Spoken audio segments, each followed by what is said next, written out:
Shalom adik-adik, kita bertemu lagi di Musa bagian 13. Sebelumnya, yuk kita memuji Tuhan bersama dengan adik kita, Yutaka. Yuk kita memuji Tuhan.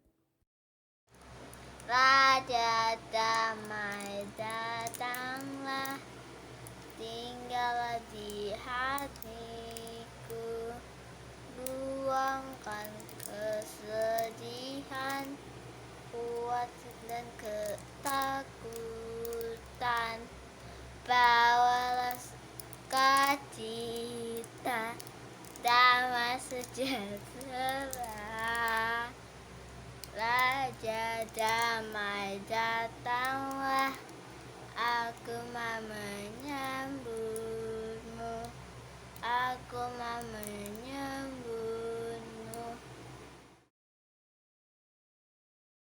Terima kasih adik Yutaka, terus semangat ya memuji Tuhan ya.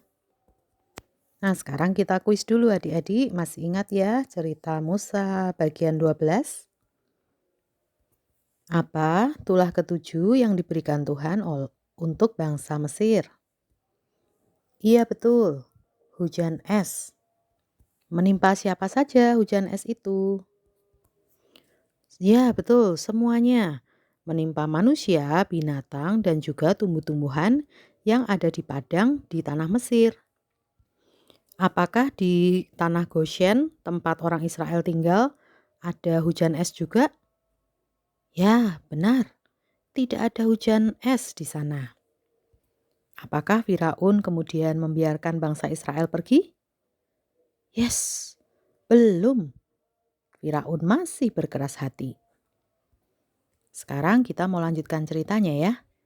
Kita berdoa dulu. Tuhan Yesus, terima kasih buat hari ini segala berkat jasmani dan rohani kami sudah terima dari Tuhan. Saat ini kami mau mendengarkan firman Tuhan. Kami mohon Allah Roh Kudus yang mengajari setiap kami sehingga kami mengerti apa yang menjadi kehendak Tuhan buat kami lakukan. Terima kasih Tuhan Yesus, di dalam namamu kami berdoa. Amin. Adik-adik boleh membuka di Keluaran 10 ayat 1 sampai 20.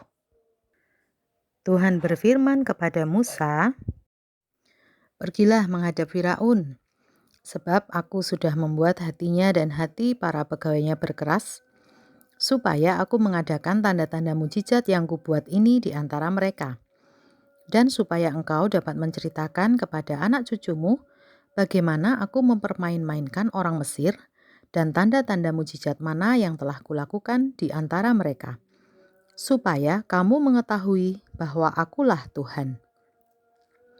Lalu Musa dan Harun pergi menghadap Firaun dan mengatakan apa yang Tuhan katakan. "Berapa lama lagi engkau menolak untuk merendahkan dirimu di hadapanku? Biarkanlah umatku pergi supaya mereka beribadah kepadaku. Sebab jika engkau menolak membiarkan umatku pergi, maka besok aku akan mendatangkan belalang-belalang ke dalam daerahmu. Belalang itu akan menutupi permukaan bumi sehingga orang tidak dapat melihat tanah. Belalang itu akan memakan habis sisa yang terluput, yang masih tinggal bagimu dari hujan es itu. Dan bahkan akan memakan habis segala pohonmu yang tumbuh di padang. Belalang itu akan memenuhi rumahmu, rumah semua pegawaimu, rumah semua orang Mesir, seperti yang belum pernah dilihat oleh bapamu dan nenek moyangmu sejak mereka lahir ke bumi sampai hari ini."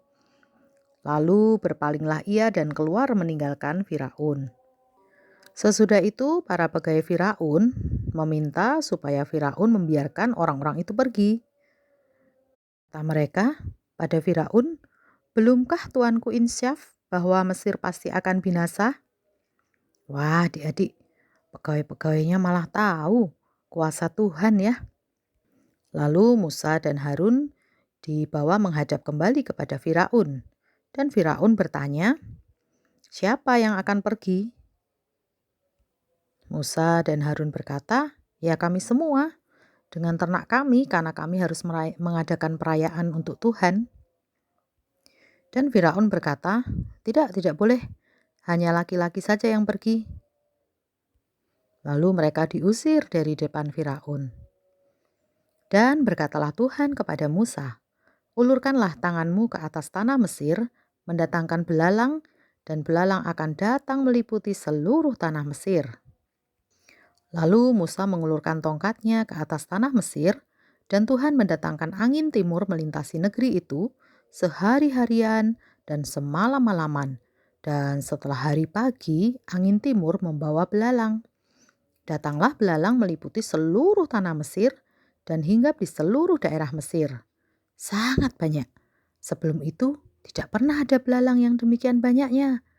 Dan sesudah itu pun tidak akan terjadi lagi yang demikian. Negeri itu menjadi gelap olehnya. Belalang memakan habis segala tumbuh-tumbuhan di tanah dan segala buah-buahan pada pohon-pohon yang ditinggalkan oleh hujan es itu.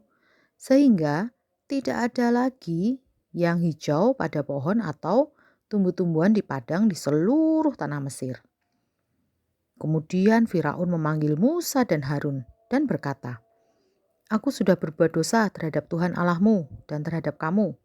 Oleh sebab itu ampunilah dosaku untuk sekali ini saja dan berdoalah pada Tuhan Allahmu supaya bahaya maut ini dijauhkannya daripadaku."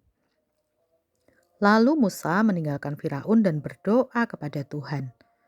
Maka Tuhan membuat angin bertiup dari jurusan sebaliknya, yakni angin barat yang sangat kencang, yang membawa belalang itu dan melemparkannya ke dalam laut Tebrau. Tidak ada satu belalang pun yang tinggal di seluruh daerah Mesir. Tetapi kembali lagi adik-adik, Firaun berkeras hati tidak mau membiarkan orang Israel pergi. Wah, wah, wah. Padahal kita sudah melihat ya adik-adik ya, semua kuasa Tuhan yang diperlihatkan pada Firaun. Dan Tuhan juga sudah mengatakan kepada Musa bahwa Tuhan memang memberikan tanda-tanda mujizat, memperlihatkan kuasa-kuasa Tuhan itu supaya orang-orang Israel bisa menceritakan kepada anak cucu mereka tentang kuasa Tuhan. Nah, adik-adik, kita semua juga sudah merasakan kuasa Tuhan, bukan?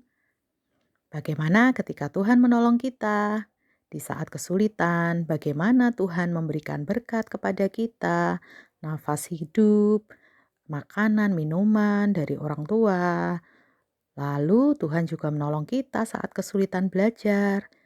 Kita sudah diperlihatkan kuasa Tuhan dan itu semua bisa kita ceritakan kepada orang-orang lain supaya teman-teman yang lain juga bisa melihat kuasa Tuhan dan percaya kepada Tuhan. Nah, kita akan mendengarkan kelanjutan kisah ini di minggu depan. Selamat mengingat kuasa Tuhan di dalam hidup adik-adik. Tuhan Yesus memberkati. Bye.